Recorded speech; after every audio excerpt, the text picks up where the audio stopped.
Hey Rob, can you hear me okay?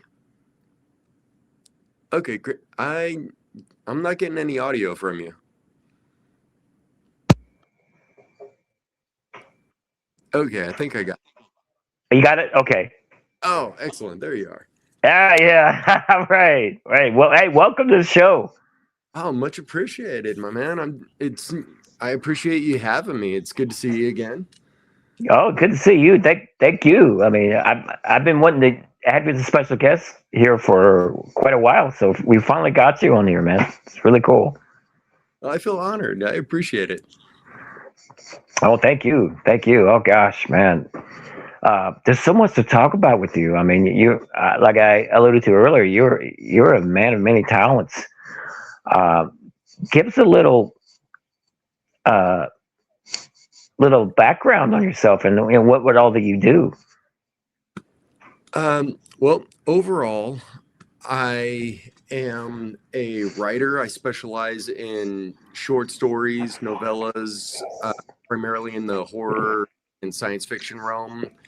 I I am also a filmmaker. I started my company Lycanthrope Entertainment about 4 years ago, I believe, and I've gotten really lucky right out the gate, being able to work with a number of awesome filmmakers that were able to take a chance on me, let me get involved in their programs and different projects and films they had going on. And the first two films, I think it was a blackout right there hanging up on the wall. That one swept, I think, well over a dozen awards throughout the film festival circuit and international awards. It's currently on YouTube right now.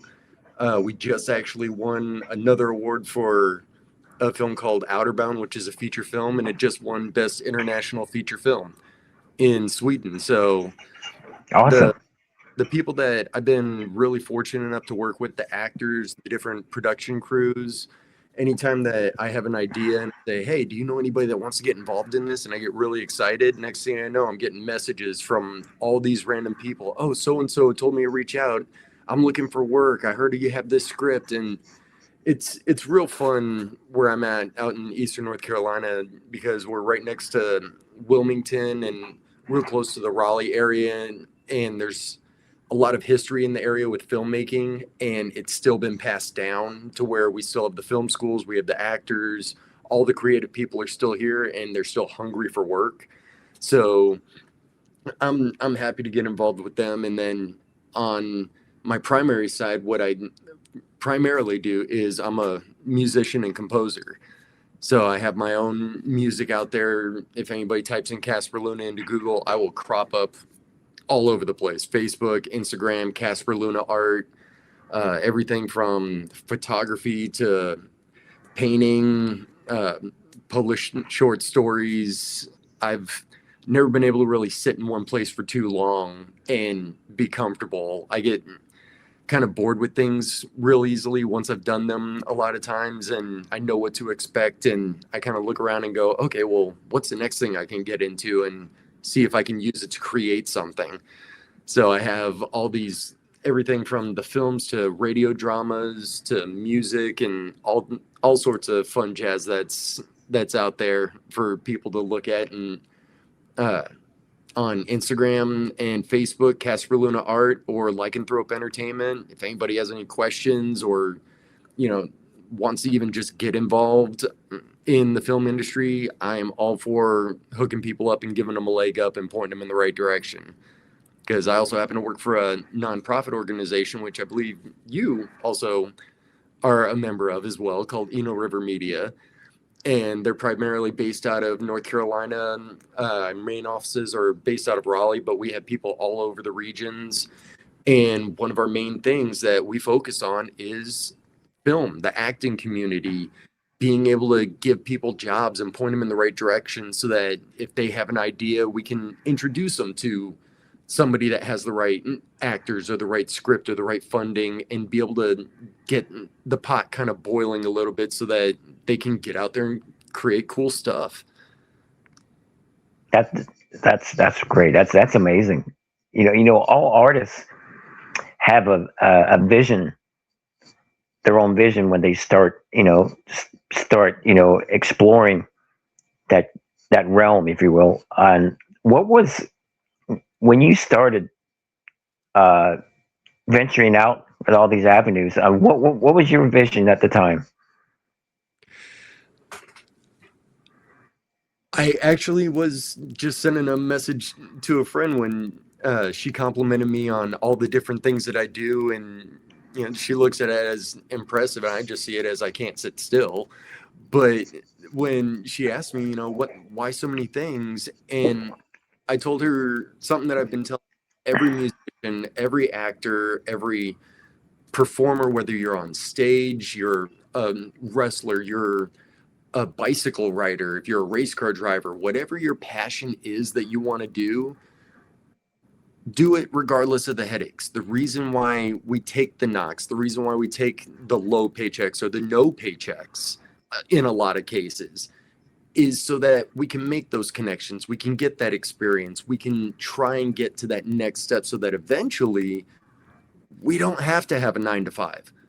I've worked dozens of jobs. I was in the army, I was a firefighter, I was a truck driver, I've been a short order cook, I've owned my own businesses, I've done a whole gambit of jobs. And the one thing that I've been able to take away from it is I'm good at every job that I've approached and I've really put my mind to, but it's that 9 to 5 mentality. The fact that you have to clock in for a job that you're doing for whatever means, whether it's to get by or it's a stepping stone, and it can get frustrating and it can drag on you and it can really break your spirit. I've known tons of creative people that they just started putting all their creations a bit to the sideline because they went into survival mode and their main focus was the paycheck. I have to get up, go to work, go to sleep. And everything that really made them who they were and gave them that spark and that joy becomes a hobby and kind of falls off to the wayside. And I hate seeing that because I'm a very firm believer, and I've told everybody that I come across that if you have any creative talent whatsoever, whether you can draw a picture, you can take a picture, you can say something eloquently, you can design a building, whatever your gift is, you are obligated to give it to the world. There is not enough really awesome stuff in the world right now for people to look at and latch onto. There's a lot of craziness in the world. There's a lot of doom scrolling. There's a lot of people that are stuck in a kind of mental depression because they're looking for all of these neat avenues of things to get that endorphin release or get that creative release. And I think that if the people that were out there that have those gifts and have those skills were a little bit more open to say, this is what I like, this is who I am, this is what I think is pretty, what do you guys think? Then we might get a lot more interesting things out in the world rather than changing the channel and seeing the same program over and over. I like the idea of throwing a boomerang in there every once in a while. I like seeing something that's not expected and the person standing right next to it that created it only has a smile and won't give an explanation. Like, here it is, enjoy it, have a good day, and they go about. They're not looking for recognition, they're not looking for a pat on the back, they just wanted to create something awesome for the world. And I really like to encourage people like that. That's great. That it really is, man. You know, throughout everything that you do, I mean, tell us about some of the most rewarding moments that you've had thus far. So far, so recently, over the past few months, I would say probably one of my most rewarding one is actually just taking that chance for the first time. When I first launched my entertainment company, I was looking for something to get involved in. If I want to get in the film community, I got to make some friends, I got to ask questions, just try and get my foot in the door. And I found a couple of filmmakers named Sean Nerona and Jacob Allen, and they were working on Blackout. And it's a short action film. They had the script, they had the actors, they had everything in place. And it all came down to the final weekend that they were shooting. and they needed funding, they needed help on set, all the all the small parts that people really don't think of in a film set that kind of make the difference to connect the dots.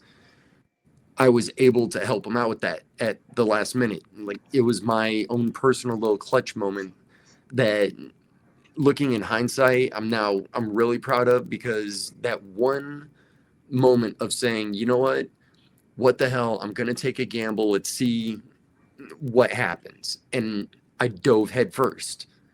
I figured sink or swim. That's the best way to kind of learn an industry. And I had such a blast. I got to meet so many cool people. I was hovering over everybody's shoulders, trying to learn everybody's job, see what everybody was doing. And by the end of my experience with all of that, I gained tons of knowledge. I became an executive producer and ended up with an IMDb page, which I grew up outside Hollywood for a better part of my childhood. And I never thought that I'd be able to like even be in the same industry. And now I can see my name on the same website as all these actors I grew up with. And it was kind of that fuzzy feeling that, oh, wow, this is real. And then next thing I know, I start getting these thank you messages from the actors, from the crew, from the production people, from the director. And I'm looking at it and I'm staying involved with everything. And I just keep seeing these awards popping up from film festivals all over the place. Best short, best action, best director, best editor. And I didn't fulfill any of those jobs. That was all the people that had been already on the game for a while. But because of my contribution, I was able to help finish off the project. And because it got finished and it was able to get put out there, now they have those accolades. Now they have those pats on the back, and they get those little stickers on their fridge to say, yeah, I got an award for this and all this other stuff. And that really made me feel kind of awesome, because it was something that I felt that I was supposed to do. That's part of the job. You want to get involved, get the experience, here you go. And then to actually see the gratitude from people and the excitement from people when you finally get to see the end result of everything, knowing that I was able to help make that happen really was a motivator for me. After that, anybody that sent me a message that worked on that project, send me the script. Send me the actor. What do you guys need? You have another project you're on? Let me get involved. And I got a really awesome insight into how cool, especially the indie film community can be when it comes to loyalty, hard work. If we find people that we like working with, we're keeping you, and we want to work with you again. And they just love passing the buck around so many different areas to where you kind of don't have a choice but to get your name thrown out there. If one person gets congratulated, everybody gets congratulated, because it was a group effort. And yeah, that's really been like kind of my favorite pat on the back moment, was being able to have that idea of, oh, this would be really neat if this happened, and then to actually see it happen and come to fruition. One of the listeners, rather, wanted to ask you, what are some of the film projects that you've worked on thus far? Oh, wow. Okay. So surprisingly, the list really isn't as long as some would think. For 4 years in the business, you would think that if somebody's really hyper and really active, they get tons of stuff done. And then you realize when you're in the business how long everything takes. And from the pre-production to the planning, you could take 2 days to film something and you get 3 minutes worth of footage out of it. The most ridiculous turnaround. But all of that aside, let's see, the films I've been involved in, well, Blackout is still my pride and joy, because that was the one that got me into the industry and kind of got my foot in the door. And almost immediately after that, the director of Blackout, Sean Nerona, ended up giving me a call and said, hey, I really appreciated your help. I loved working with you. And we got to know each other a bit over that. And he pitched me an idea for a feature film that he was trying to get off the ground. And I got involved in that. And that one's called Outer Bound. And that's the one that I mentioned that just won the International Best Feature Film Award. And now that one's currently in the film festival circuits. I have also been working with a filmmaker named Alec Beatty at Black Dragon Studios, and he has been indispensable to me as far as what I like to call guerrilla filming. If you have a camera, you have an actor, you have an idea, shoot it. It doesn't have to be the prettiest, it doesn't have to be glamour. Think of it like a demo tape. It's getting the idea on paper so you can go back, look at it. This works, this doesn't work. Yeah, let's do this for real. He loves doing stuff like that. He loves taking chances on ideas, and he also happens to be a major nerd. So me and him talk about superheroes and comic books all the time, and he's gotten me involved in a couple pieces as an actor. He did a Deadpool film that's on YouTube called Deadpool Die Another Day. It's a fan film, and he's currently wrapping up the second and third episodes for it, and I believe I'm in the second episode, so still waiting for that one to come out. And we're currently filming a feature film called Kev the Impersonator Phenom about a Michael Jackson impersonator and his experiences actually in that industry. When you work with real life celebrity impersonators, they get booked for gigs, they go out, they do performances. You know, it's a real thing, but you never really get to see what goes on behind the scenes, because not only are a lot of them musicians and performers, but they're actors too. And putting on that character and that persona, you have to study, you have to work hard, you have to take, you know, the long shifts and the knocks and everything, where people look at you and go, really? You impersonate Michael Jackson? That's a thing? You know, and nobody takes you serious. Well, you put in enough hard work and enough time, and eventually somebody's going to notice you and say, hey, I like what you do. I think it's interesting. Come with me. You know, and that's what we're trying to show with that film. And then I'm currently working in production of two smaller short films. One's called The Fair, about a driver and his passenger in the back seat, without giving too much fun stuff away. And it's just a nice, like, 5-minute little piece about life, existentialism, just conversing about your accomplishments and your achievements in life and what to expect beyond. And then there's Basil, which I'm working with one of my writer buddies, which is not so nice and jolly, because it's about a kind of psychotic hobo clown that finds his way into an abandoned building that just so happens to be possessed by the ghosts of dead clowns.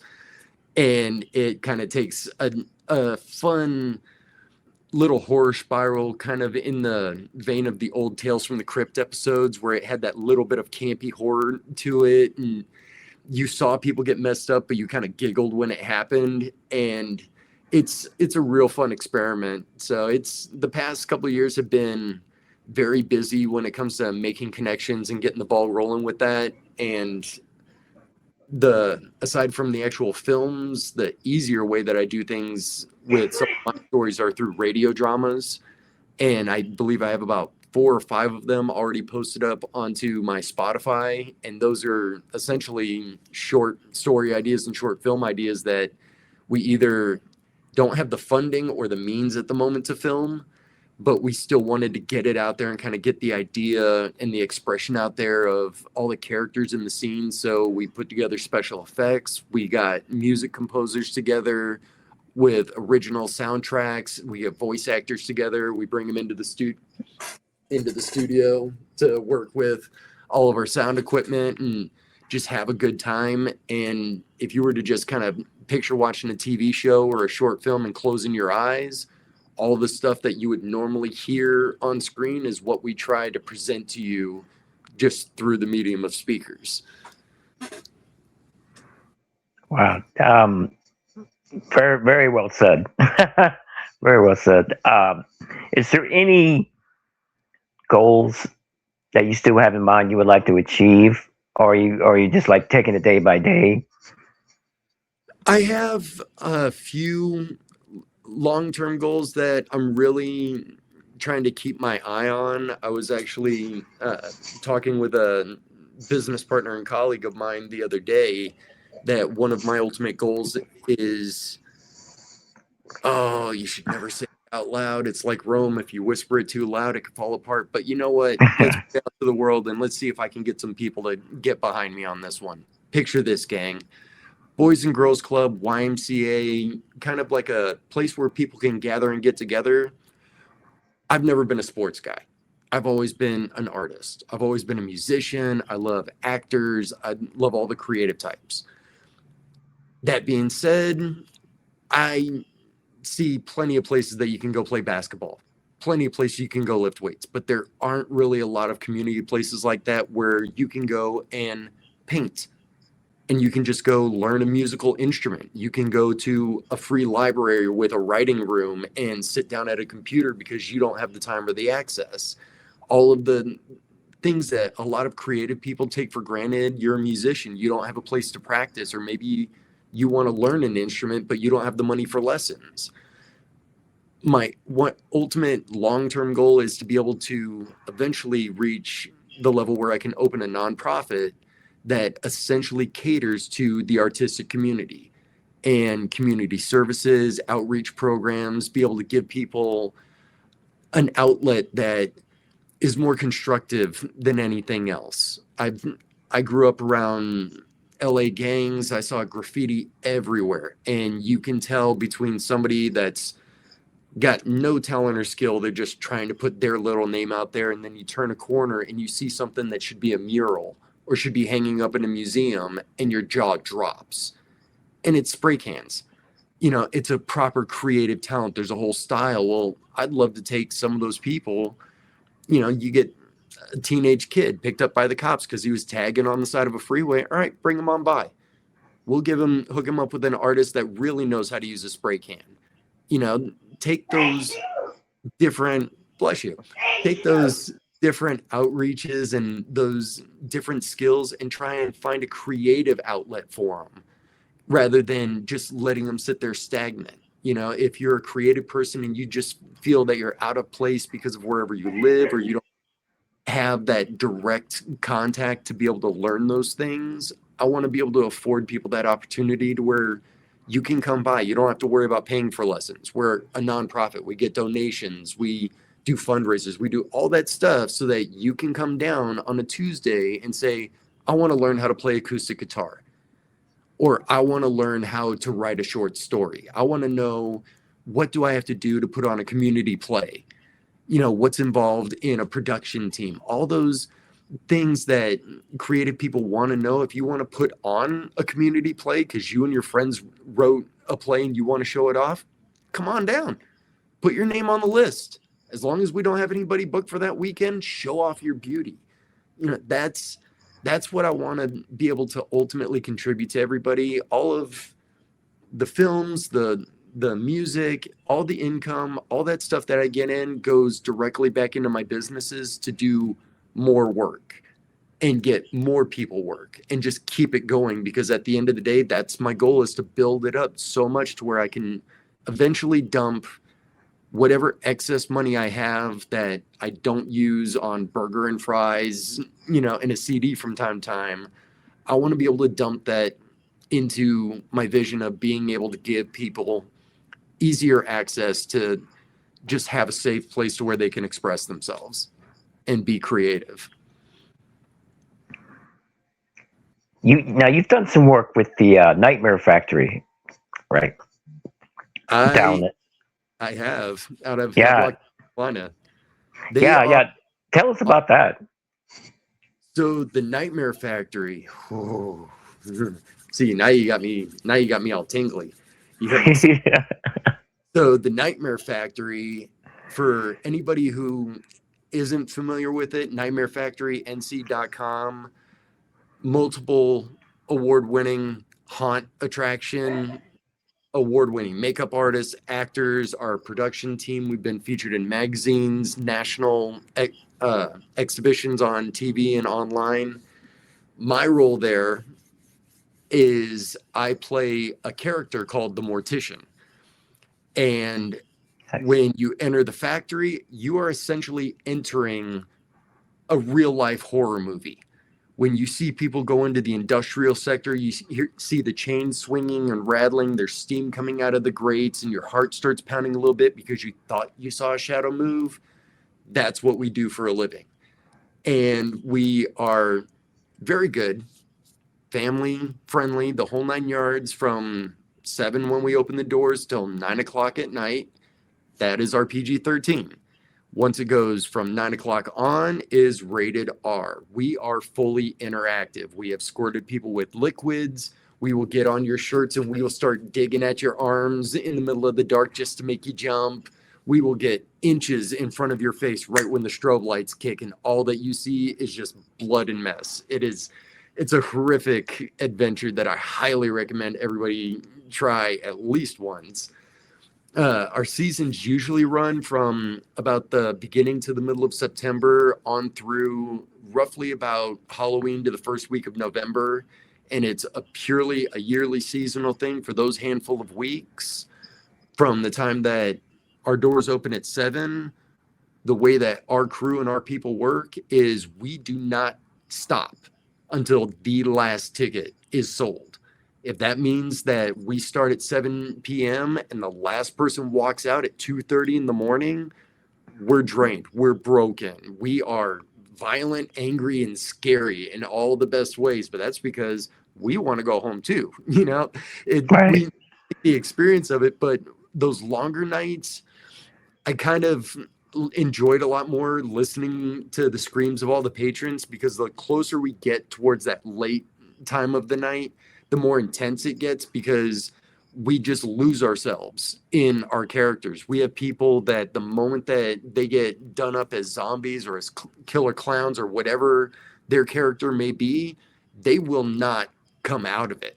The moment that it's game time, they are in character full time. And a lot of them have actually gone off to do different acting careers and jobs in the film industry, because people have come through the attraction or seen clips and saw our actors perform, and they got jobs out of that. And it's a really awesome community to end up working for. Justin Yates and his partner James Moore, they built that place. At least I think this year is our 20th anniversary of the Nightmare Factory. And for Eastern North Carolina, it has its beauties, it has its charms, but as far as attractions and entertainment and stuff like that, you really have to go to bigger cities to find things that kind of stand out. It's usually a lot of local things. And for where we're at, surprisingly, we get people from all over the country that drive out to see us because they saw a video clip, or they saw an interview, or they heard about us from a spooky award show. And we get people that come out from Washington, California. We get haunt reviewers and scare people from all over the country that come out, and they'll get the permission and the access to where they can walk through and be able to do cam video and do little promos and stuff like that. And they get to work with the owners of the factory in marketing their piece. And it becomes kind of a joint effort in being able to promote everything that everybody's doing. And it's turned out to be a lot of fun. I believe this year is going to be my fourth year there as an actor. And I cannot wait. It's heartbreaking. As soon as the season's over, you get into a routine, and then Friday night shows up and I'm twiddling my thumbs because I got nothing to do. And Right. I want to get back into the makeup. I want to get my costume back on. That's probably been my favorite character that I have ever done, just because it allows me to unleash a side of me that I usually don't get to tap into. I like playing the villains. I like being the bad guy from time to time. I get to put the long hair to use and, be all spooky and look gnarly in the rain. So it's something that I am so stoked to be able to get back in the game and do this year. That's so cool. Oh gosh, I got to get back down that way and see you guys. Oh You do. man. And when you do, you got to let me know when you're coming, because we have some insider tricks that we use and things like that. But if we get special VIP guests, they will get a special VIP treatment. So all of you guys out there, make friends, interact with the pages, Facebook, Instagram, all that jazz, make friends with the actors, make friends with Nightmare Factory. And if you sit there and say, hey, we want to come through, we want this special thing, we'll definitely give you the time of your life. That's awesome. That's awesome. What advice would you give either those that are listening to this podcast or those you would bump into that wanted to pursue, the arts and film? Wow. Really, there's a lot of ways to go about it. I mean, you can take college classes, community classes. You can learn a lot of things on YouTube, just even getting started. And, one of my favorite pieces of advice to give everybody, if you have an idea, you have a cell phone, this little doohickey right here is your ticket.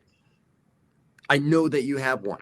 No matter how cheap it is, how good the camera is, how crap it is, I know you have one, which means you have a camera crew. I know that you're creative.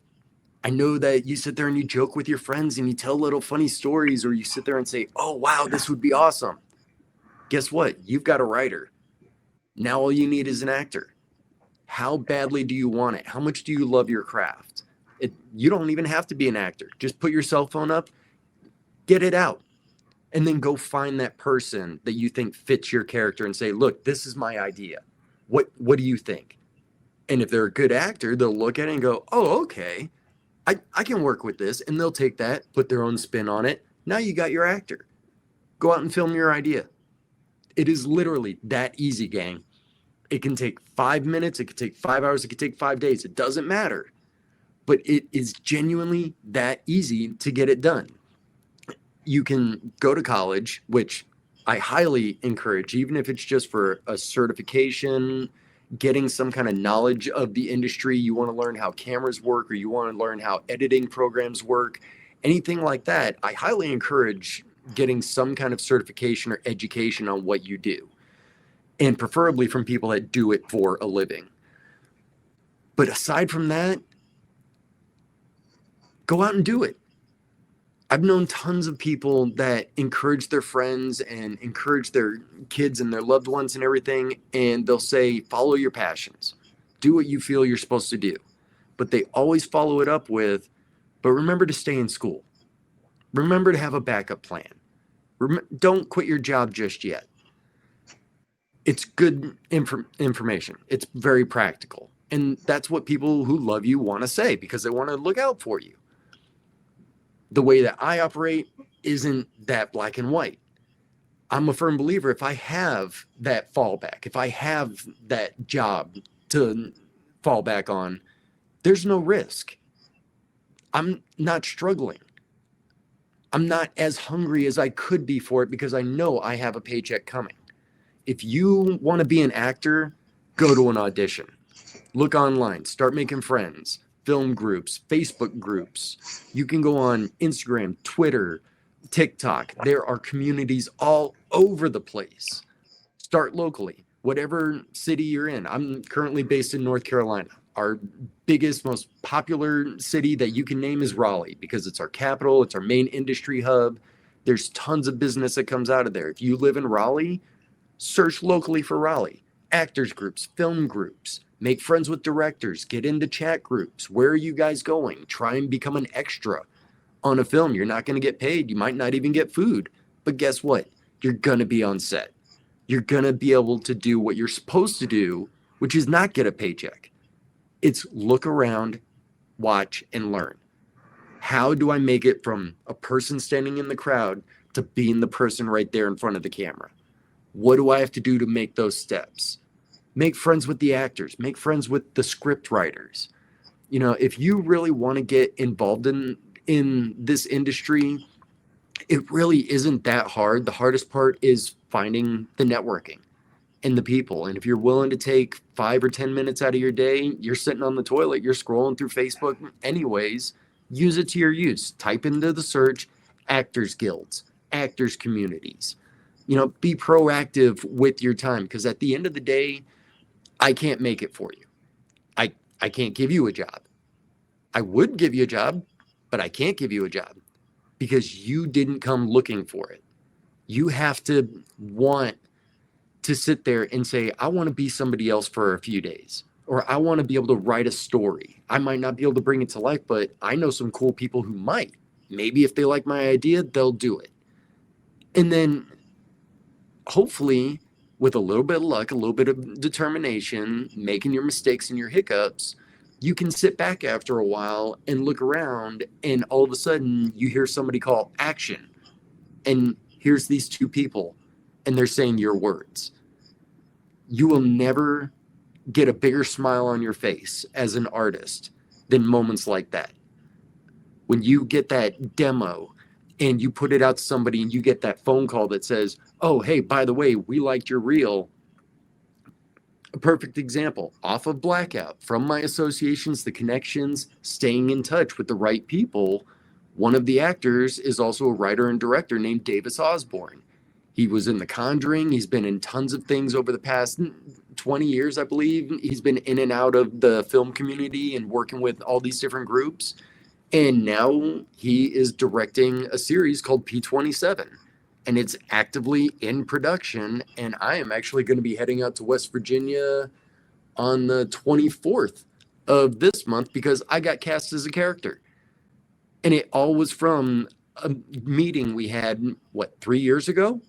4 years ago almost, where he said, you know what, I like your style. I like the way you think. When we were talking about characters and roles, I really want to put you in something. I just don't know what it is yet. And then a month ago, I get a phone call, just out of the blue like that.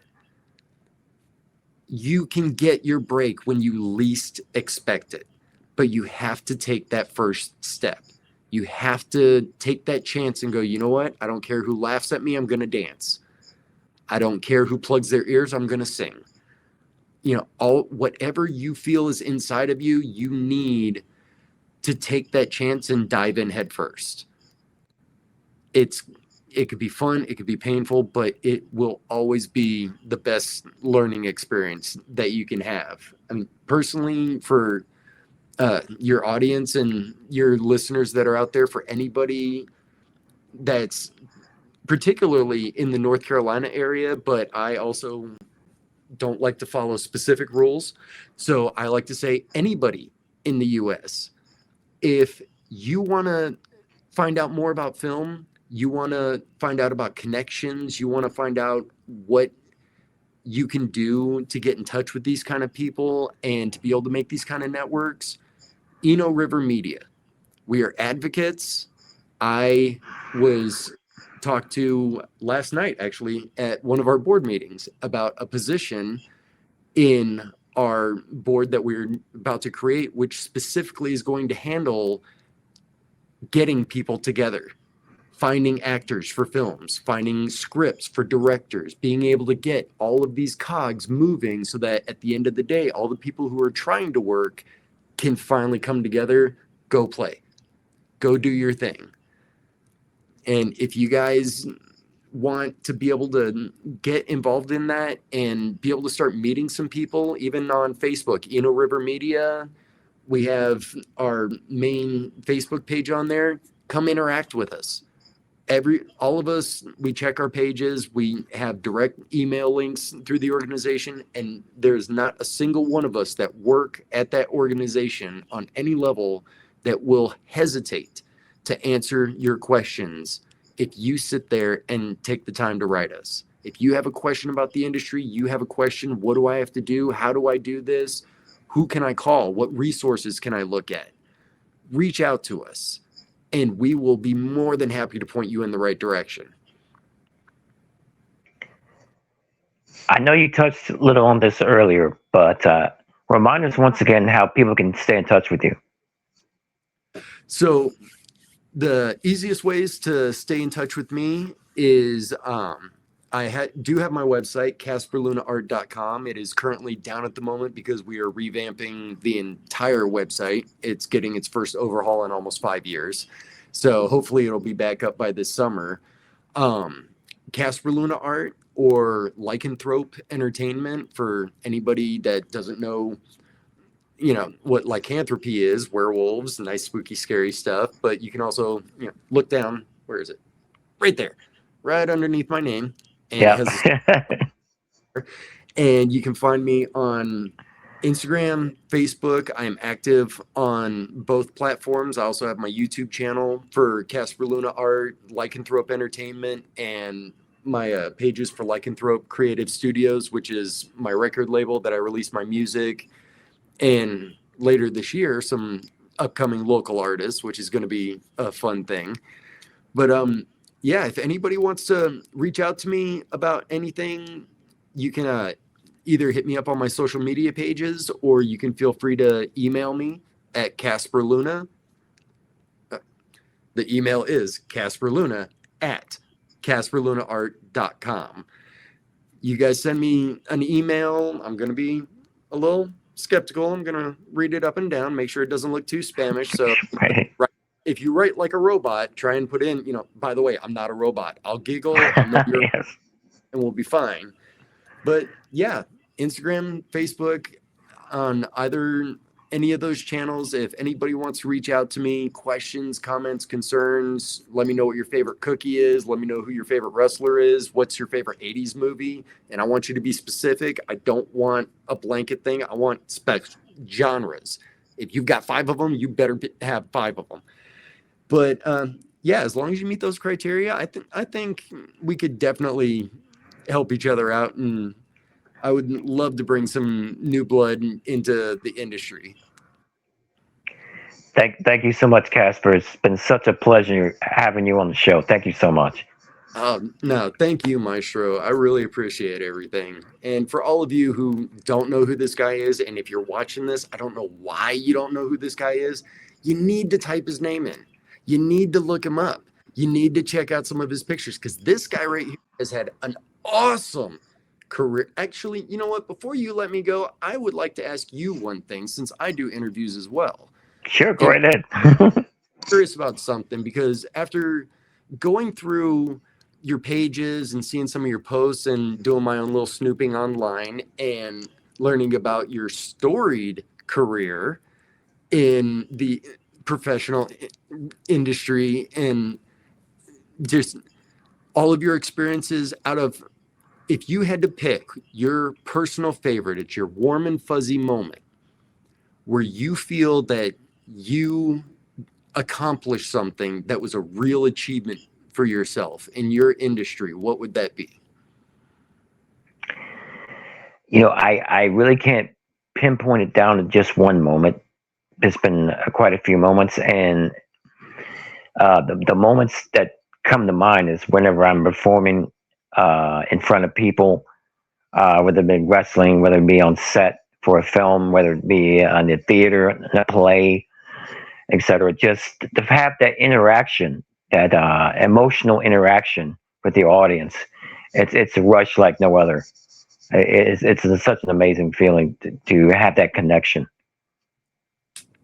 I like that. I kind of equate that on my musician side, because as a Mhm. screen, you really don't get that. You get a lot of stop and go, stop and go. But as a musician, when you're on stage, you feed off of the audience.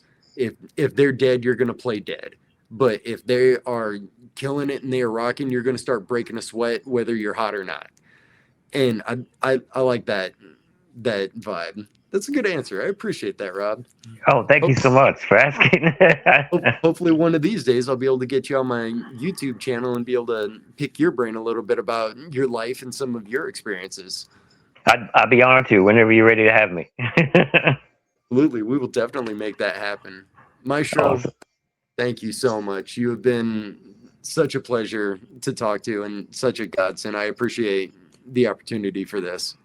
Thank you so much as well. God bless you, man, and everything you do. And I wish you all the best. And guys, this has been a real treat tonight. Thank you, Mr. Casper Luna, for being here. And thank you guys for listening. And you guys have an awesome rest of the week and weekend. And we see you guys next Thursday. God bless. Have a good night.